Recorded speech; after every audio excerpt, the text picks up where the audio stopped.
يلا بينا نعمل احلى غدوة بمكونات بسيطة ومن البيت. وزي ما شفنا احنا مش بنعمل الفرخة كاملة، احنا بنعمل الصدور لوحدها وبنعمل الوراك شيش.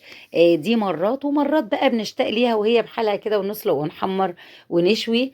عملت صدر فرخة كده، قطعته مكعبات ووديته صدمة وحطيت له ملح وفلفل وبابريكا وتوابل من الفراخ، توابل الفراخ. التوابل بتاعت الفراخ دي يا جماعة بتدي نكهة حلو قوي.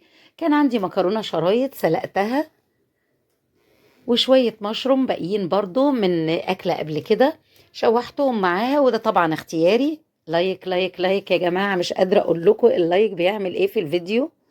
وبشكركم جدا عليه والله، وبشكر تعاونكم معانا. جبت بقى حتة زبدة كده، شوحت فيها بصلة متخرطة كده، خرط واضحة وكبيرة كده زي ما انتم شايفين. عليها حتة توم خلطة، بعمل التوم على الفلفل الأحمر خلطة كده، ومعايا فلفل أخضر، ولو في زيتون هتحطي، ولو عندك كريمة لباني أو كوباية نص كوباية لبن على نص كوباية قشطة تعملي بيها كريمة لباني، بس أنا ما عملتش كده المرة دي، حبيت أغير يعني. هشوحها كده وحطيت لها مية مغلية، عملت فيها صوص حلو قوي هنحطه على المكرونة الحمراء. وأحلى أكلة خدت نص ساعة بس.